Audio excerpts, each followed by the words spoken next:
Let me ask you a question. Why is Russia so enormous? Okay, I know, you've probably never wondered this before, but think about it. We are talking about the largest country in the world, with no fewer than 9 different time zones. We are also talking about a country where dozens of different cultures coexist. For example, you all know that the majority religion in Russia is Orthodox Christianity. However, Russia has entire regions with a Buddhist or Muslim majority. And the question is, how did they get to this point? Was Russia always so great? As you can imagine, Russian history is full of great conquests and, yes, colonialism.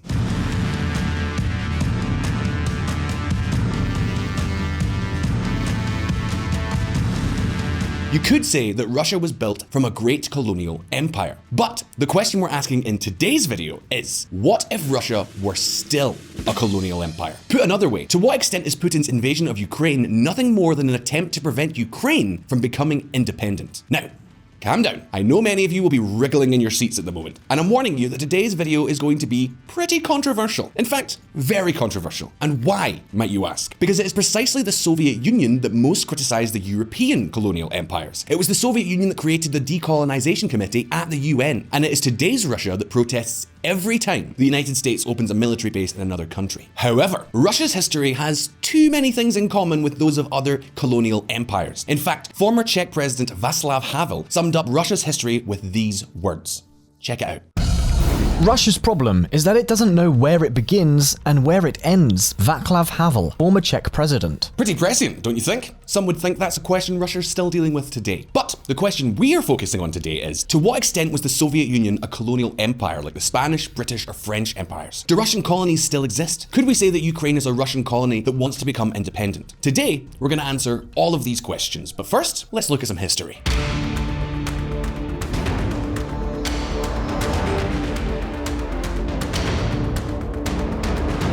The Decolonization Era. Here is a question. Are the Canary Islands a Spanish colony? Okay, if you're a Spaniard watching this video, you might feel offended, but believe me, not everybody outside of Spain is clear about it. Check this out. Canary Islands and Balearic Islands, colonies according to Newsweek. And at this point, Spaniards will probably say both the Canary Islands and the Balearic Islands are considered colonies in Spain. Really? Take it easy. But I'm going to explain. First, we have to understand what decolonization is. To give you an idea, in 1945, more than a third of the world's population lived in territories colonized by a metropolis. Remember that back then, almost all of Africa belonged to the French or British Empire. India, Pakistan, and Bangladesh were British colonies. Almost all of Indonesia belonged to the Netherlands. And the list goes on. That is, they were territories governed by a metropolis. The citizens of those places had no say in how they were governed. You could say that they lived under a dictatorship, and usually they lived pretty badly.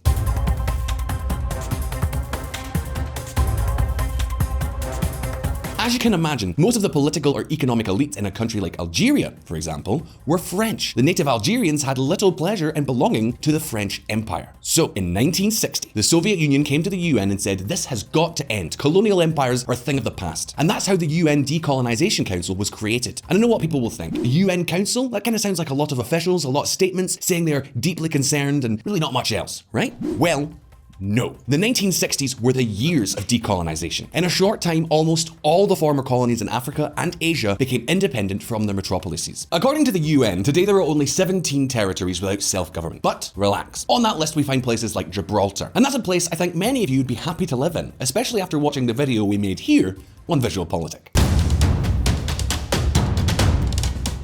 And in case any of you are wondering, no, neither the Canary Islands nor the Balearic Islands are on the list. And why? Because the citizens of the Canary Islands are as Spanish as anyone on the mainland. They vote in the elections just like someone from Madrid or Barcelona, and they have the same rights and obligations. Now then, is this list really complete? Think about it. It was the Soviet Union who proposed to create a decolonization committee, but were the Soviets also a colonial empire? Let's take a look at that right now.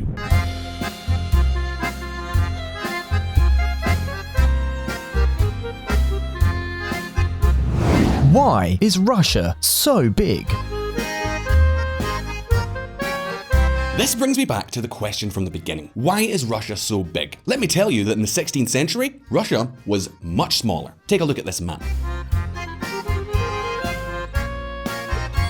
However, it was around this time that Tsar Ivan the Terrible began his eastward expansion. As you can imagine, we're talking about areas where practically nobody could live. For example, it was at this time that Siberia began to be colonized, and it's not exactly a paradise. Now, in these lands, tribes and nomadic peoples already existed, and as you can imagine, Ivan the Terrible was kind of called that for a reason. However, the truly great colonizer in our story was Peter the Great, so called because he was the one who enlarged the Russian Empire to what we know it as today. By the way, I've kind of always found it fascinating that at the time, without reasonably any technology or anything, the Russians were able to colonize all of Siberia. But that's a story for another time.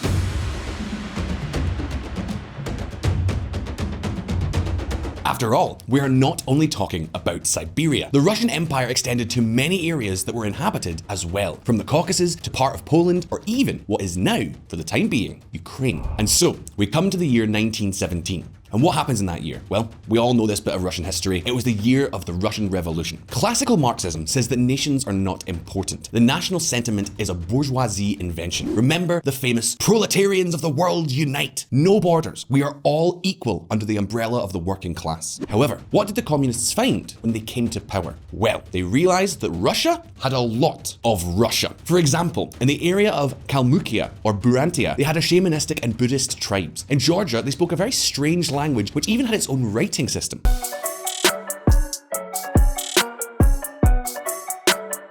However, not to worry, the Bolsheviks had done their homework. By that time, Mr. Joseph Stalin had already written a very interesting book entitled Marxism and the National Question. Think about it this way. Stalin was born in Georgia. That is, he came from an area that had been colonized by Russia. As we would say today, Stalin had enormous empathy for some ethnic minorities. And I know what you're thinking, Stalin? Are we talking about the same Stalin of the purges, hypercentralism, and gulags? Yes, the very same. Life takes many turns, but we'll talk about that later. The point is that in 1917, Stalin defended regional autonomy. That is, that each ethnic group within Russia could speak their own language and have their own governments. Of course, all of them had to be part of the same Communist Party. That is, as far as class relations were concerned, all proletarians had to leave their national borders aside. But outside the world of labor, Stalin himself recognized the right to maintain one's own culture. And that is how the so-called Koronetsaya was born, which was a policy to promote local people in administration positions. They even created the so-called Natssovieti, which were councils to represent ethnic minorities.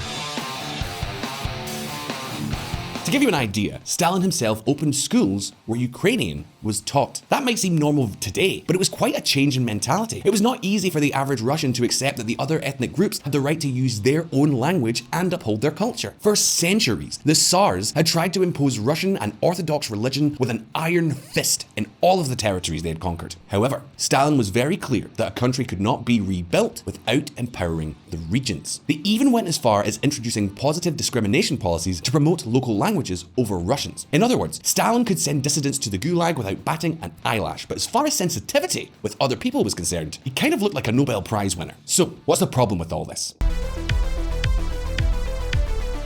Well, by the mid-1930s, the Russian population began to get angry. In many cases, positive discrimination left Russian speakers in a very bad situation. Within the Communist Party itself, there began to be great debates, and by 1938, Stalin had no choice but to decree Russian as a compulsory language throughout the Soviet Union. Over the next few decades, all that sensitivity to the various nations that made up the socialist cultural melting pot that was the Soviet Union disappeared. In fact, by 1980, virtually every position in the Politburo was occupied by Russians. However, all of this was going on inside the Soviet Union. Now let's see what's going on outside. And believe me, if this does not have at least the whiff of colonialism, then I'll be a monkey's uncle.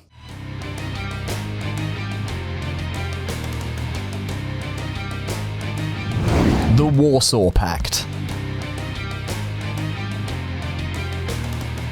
After the Second World War, the United States, the United Kingdom, France, and the Soviet Union divided up Europe. Well, in many cases, the divisions were purely and simply arbitrary. In many cases, the Soviets took over entire countries simply because they had arrived there before the British or the Americans had. And that is how the Soviet Union created an area of influence that included countries such as Poland, the former Czechoslovakia, and Hungary. Overnight, these countries switched to communist systems. But how does this work? I mean, did people in Hungary suddenly decide to vote for the Communist Party en masse? Well, no, they did not. For example, Hungary had elections in 1945. Just after being liberated by the Soviets, who maintained their military presence, in these elections, the Communist Party got just over 17% of the vote. But the Soviet soldiers took it upon themselves to intimidate the opposition politicians. And little by little, the communists gradually seized all power. 10 years later, in 1956, the Hungarian Revolution took place. That is, many anti-communist Hungarians took up arms against the communist government, but the revolt was put down brutally by Moscow. And I know what you're thinking. It was the Cold War.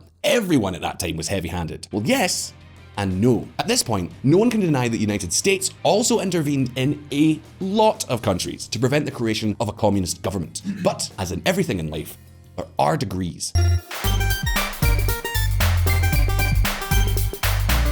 The CIA has pulled strings around the world to prevent the rise of communism. That is true. But it is also true that in the middle of the Cold War, in the 1980s, France came to have a coalition government made up of socialists and communists. And no one sent the tanks to Paris to prevent this. In other words, shadow movements, espionage, and propaganda are one thing, but a full-fledged invasion is quite another. And you will say, did the Soviet Union really invade another country? And that brings us to the Prague Spring of 1968. The story of how the communists came to power in Czechoslovakia deserves its own video. I warn you that this includes assassinations of politicians by throwing them out of the window, or, as the Soviets would say, horrible suicides. But that's another story, because after 20 years of communism in Czechoslovakia, the government of this country decided to make a slight change of course. We are talking about the so-called socialism with a human face, or as the press at the time called it, the Prague Spring.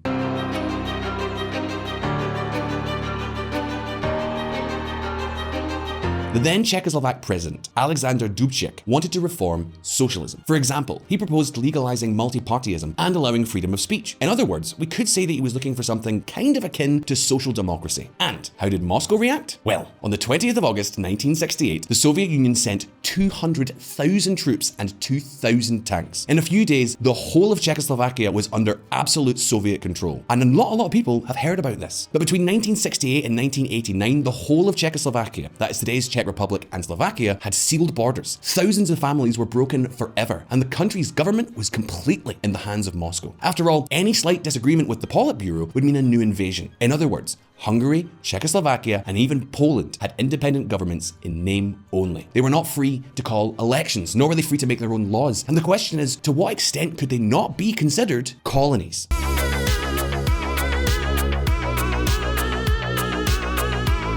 And we're not only talking about Europe. The same examples can be found in all of Central Asian countries, from Kazakhstan to Mongolia. The case of Mongolia, in particular, is striking. Traditionally, the Mongolians have had more ties with the Chinese than with the Russians. However, Soviet influence went so far that they even changed their writing script to Cyrillic. And I know what you're thinking. What does this all have to do with today's Russia? Everyone knows that the Soviet Union disintegrated in 1990. Since then, all those countries that were part of the USSR are independent nations. But the question is, are they really? Leaving aside the conflict in Ukraine, we have many more examples, from the war in Georgia in 2008 to the intervention in Kazakhstan earlier this year. And that's where the big question that we're asking in today's video comes in. To what extent can we understand Russia as a great colonial empire that is fighting back against being erased? What if the conflict in Ukraine was one more episode of an empire that refuses to fall? What impact could this have at the diplomatic level? You can leave us your answer in the comments below. And as always, don't forget that here on VisualPolitik, we release new videos every week. So subscribe to this channel and hit the little like button down there so you don't miss any of our updates. And if you like this video,